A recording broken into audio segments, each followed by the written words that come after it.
Auditeurs, auditrices, chers téléspectateurs, bonsoir, bienvenue parmi nous dans une autre, c'est-à-dire émission, votre émission Guyane Vivre Ensemble avec plusieurs épisodes concernant l'histoire de nos concitoyens, les Libanais de Guyane. On va essayer de discuter, c'est-à-dire ce dossier d'histoire riche et passionnant avec notre ami, le professeur d'histoire, Antoine Karam. Antoine, bonsoir. Bonsoir. Bonsoir Voilà. aux auditrices et aux auditeurs. Merci beaucoup pour celles et ceux que je pense qu'ils sont rares, qui ne connaissent pas Monsieur Karam, Antoine. Euh, Antoine, c'est un professeur avant tout, voilà, d'histoire. Après, c'est un homme politique, voilà, qui était pendant plus de 16 ans président de la région, 18 ans, ancien sénateur de Guyane, cadre associatif, en fait, c'est une grande personnalité de vivre ensemble et de la vie, c'est-à-dire locale et aussi nationale en France. Et on a de la chance d'avoir un petit peu de temps de l'agenda de notre sénateur Antoine Karam.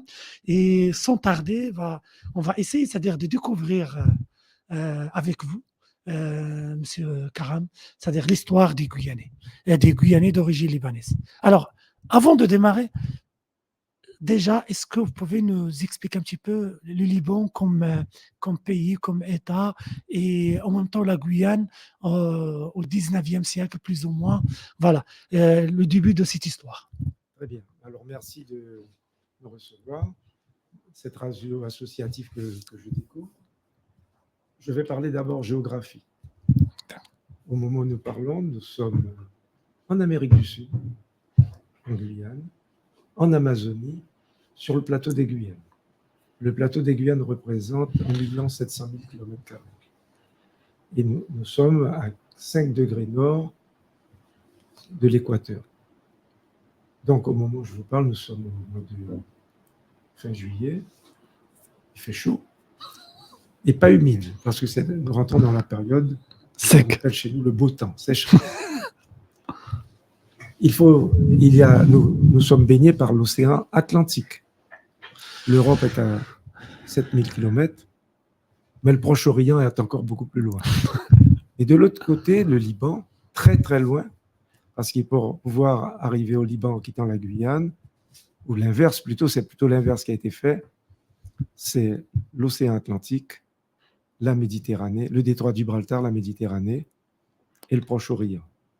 Le Liban, c'est 10 000 km², alors que la Guyane, c'est 83 000 km², avec une forêt qui représente 90% de son territoire. Et le Liban, c'est 5 millions d'habitants.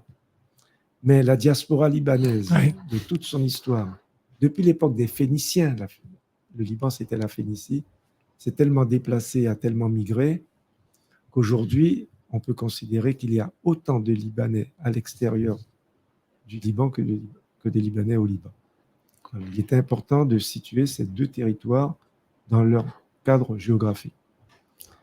Donc, ce territoire, ce pays, le Liban, pourquoi il y a eu autant de migrations? Il faut savoir que pendant des siècles, l'Empire ottoman, aujourd'hui la Turquie, une partie de la Turquie, ce qui reste de l'Empire ottoman a dominé tout le Proche-Orient, tout le Moyen-Orient et est allé très loin en Europe. On a même dit que on a arrêté les Arabes à Poitiers. C'est plutôt le froid qui a arrêté les Arabes et pas Charles Martel avec son corps ni Charlemagne. Mais bon, ça c'est une anecdote. Et donc, ces Ottomans ont occupé pendant des siècles toute une partie du monde, notamment aujourd'hui ce qu'on appelle le Maghreb, mais la partie aussi jusqu'en Iran, en Irak, est aux portes de l'Inde. De Vienne. Très très loin. Oui. Voilà.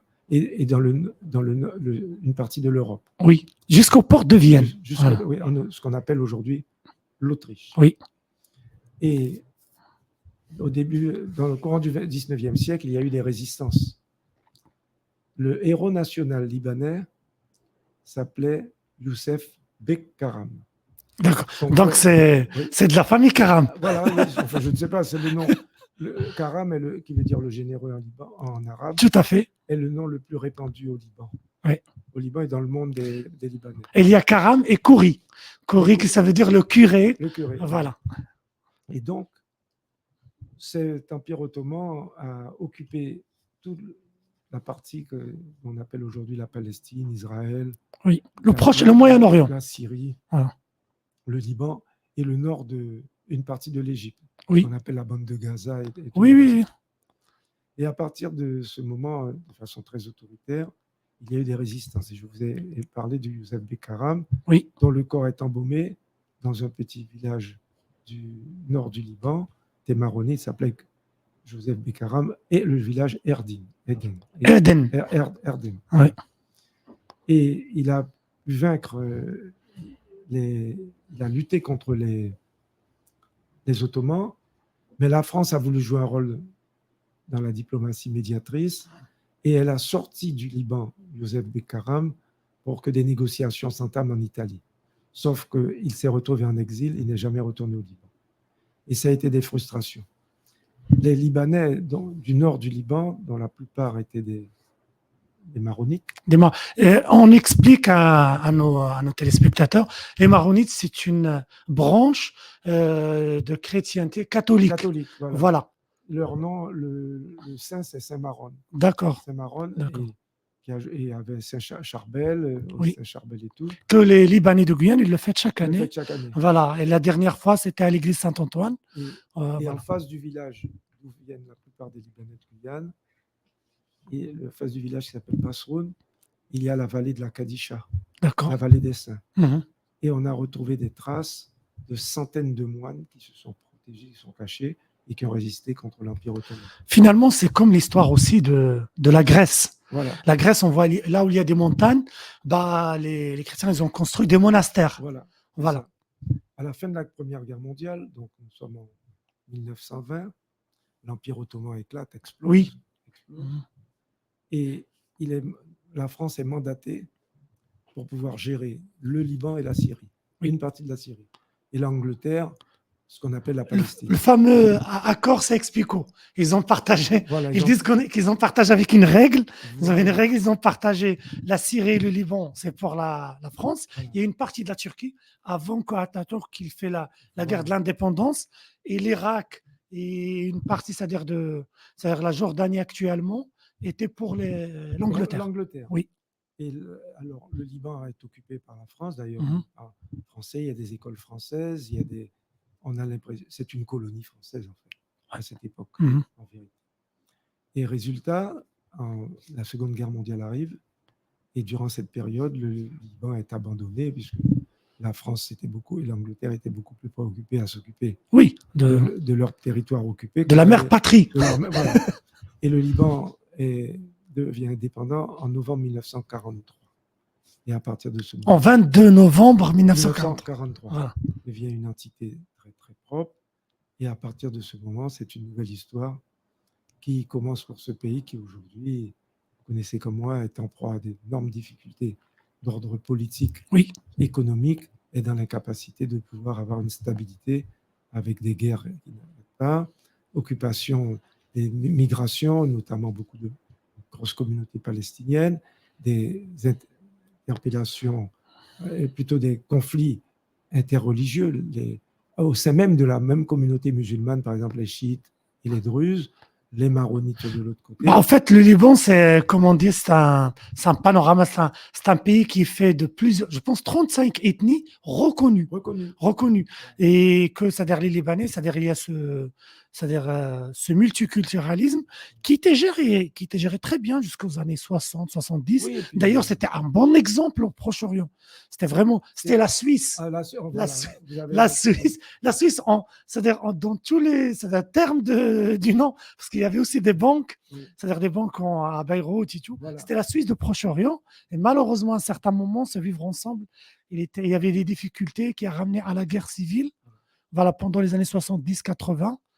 Et moi, ma question, avant d'arriver à ce stade-là, on a mis les spectateurs dans un cadre par rapport, c'est-à-dire au Liban en tant que pays.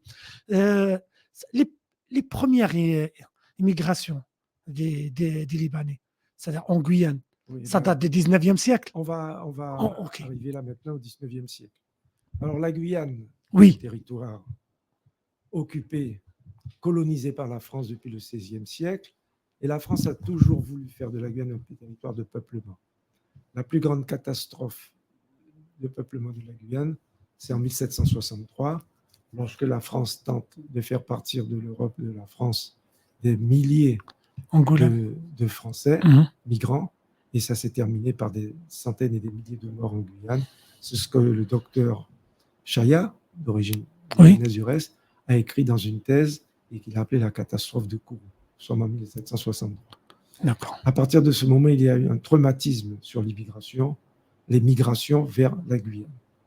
Mais les migrations reprennent avec l'or, l'activité aurifère, lorsque Paulinho, un Brésilien, découvre une grosse pépite d'or en Guyane.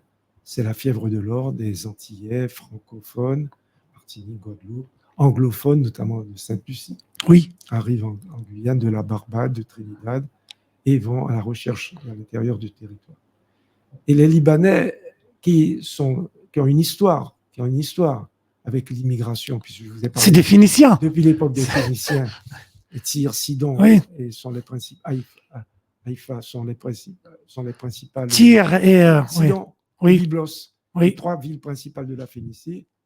On dit, ben, pourquoi ne pas aller en Guyane, autant qu'ils allaient à l'île en Guadeloupe, en Martinique, à Saint-Domingue, Mhm. en Amérique. L'Amérique d'abord, l'Amérique. Oui. Le projet de tout Libanais voulant migrer au 19e siècle, c'était l'Amérique.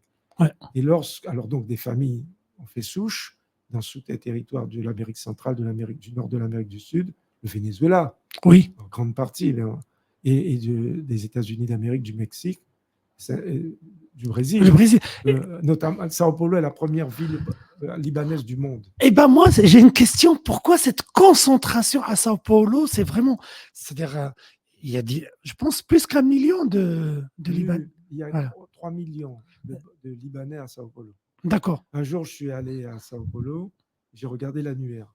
Il y avait 70 Antoine Karam. Donc, vous avez de la famille, hein? 70 Antoine Karam. Alors, il fallait trouver cet Antoine Karam sur l'annuaire. Alors, donc, les Libanais décident de quitter leur territoire à la recherche d'une vie meilleure, puisque la pauvreté, la misère aura frappé beaucoup de Libanais, notamment dans le nord du Liban. Il y avait des disparités, des discriminations et des problèmes politico allant jusqu'à l'affrontement physique, surtout le territoire libanais. Alors, et les Libanais, on leur disait, si vous prenez le bateau à Tripoli, les Libanais du nord, Oui. du nord du Liban, vous irez à Marseille ou à Gênes, en Italie, Mhm. vous prendrez un bateau qui va vous amener en Amérique. Oui, mais avant d'arriver à ce stade-là, en fait, à ce moment-là, le Liban n'est pas encore né. Il faisait pas. C'est pour ça, on trouve par exemple dans certains pays, par exemple, c'est-à-dire Venezuela, on les appelle Turcos. Turcos, oui. Voilà, Turcos. c'était un département turc et il faisait partie de la Grande Syrie. Le c'était l'Empire ottoman. D'accord. Voilà, c'est l'Empire ottoman, donc la Turquie, la Grande Syrie. D'accord. Et donc, on leur propose de prendre un bateau à Tripoli, de passer par Chypre. Oui. De Chypre, arriver à Marseille ou à Gênes. Mes grands-parents paternels, Joseph Michel Karam et son épouse Latifé Wassef arrivent à Marseille. D'accord. Dans un bateau. Ils sont censés reprendre un autre navire pour se rendre en Amérique. C'est un escale en attendant, voilà. Voilà. Ok.